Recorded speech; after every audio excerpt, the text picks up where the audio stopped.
Hello అండి. అందరికీ నమస్కారం. ఇప్పటి వరకు 2,00,000 క్రాఫ్ట్ లోన్ల మాఫీ ప్రక్రియ చేపట్టిన సర్కార్, ఆపై ఉన్న పంట రుణాల మాఫీకి గైడ్లైన్స్ సిద్ధం చేస్తున్నది. మరో వారం రోజుల్లో 2,00,000కు పైగా ఉన్న పంట రుణాలపై స్పష్టత ఇచ్చేందుకు వ్యవసాయ శాఖ సమాయత్తమవుతున్నది. 2,00,000 కంటే ఎక్కువ ఉన్న రుణాలను చెల్లించేందుకు గడువు పెట్టే యోచనలో ఉన్నది.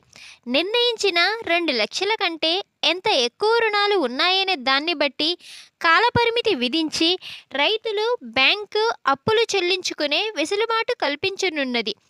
ఎక్కువ అమౌంట్ చెల్లించాల్సిన రైతులకు కొంత ఎక్కువ గడువు ఇచ్చే అవకాశం కనిపిస్తున్నది. కుటుంబ యూనిట్గా ఉండే ఈ రుణమాఫీలో కుటుంబ సభ్యుల్లో మహిళల లోన్లకే ఎక్కువ ప్రాధాన్యత ఇవ్వనున్నట్లు సమాచారం. 2,00,000కు పైగా రుణం ఉన్న రైతులకు వెసులుబాటు ఇచ్చేందుకు ప్రభుత్వం ఆలోచన చేస్తున్నది. 2,00,000 కంటే ఎక్కువ ఉన్న రుణాలను చెల్లించేందుకు గడువు పెట్టే యోచనలో ఉన్నది. రైతులను పూర్తి స్థాయిలో రుణ విముక్తులను చేసే క్రమంలో నిర్ణీత 2,00,000 కంటే క్రాఫ్ట్ లోన్లు ఎక్కువ ఉంటే రైతులు పై మొత్తం చెల్లించిన తర్వాతే రుణమాఫీ చేస్తామని సర్కార్ ఇప్పటికే స్పష్టం చేసింది. గత బీఆర్ఎస్ ప్రభుత్వం రెండోసారి అధికారంలోకి వచ్చిన 5 ఏళ్లలో చేయాల్సిన పంట రుణమాఫీలో దాదాపు సగం చేయకుండా ఎగ్గొట్టింది.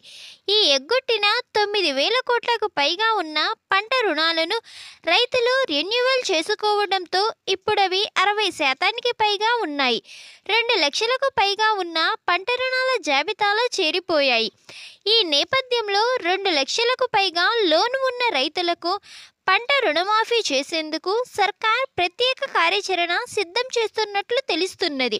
ఇప్పటి వరకు రుణమాఫీ చేసిన 2,00,000 రుణాల్లోనూ వివిధ కారణాలతో మాఫీ కాని రైతుల సమస్యలను పరిష్కరించడానికి ఫిర్యాదు చేసుకోవడానికి నెల గడువు ఇచ్చిన విషయం తెలిసిందే.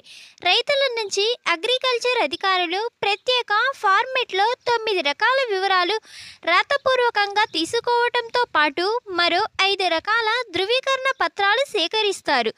2,00,000 వరకు మాఫీ కాని రైతుల నుంచి ఫిర్యాదులు తీసుకుంటూ మాఫీ ప్రక్రియను వేగవంతం చేస్తున్నారు. మరో పక్క 2,00,000 కంటే ఎక్కువ ఉన్న రుణాలను మాఫీ చేసేందుకు సర్కార్ సన్నాహాలు చేస్తున్నది.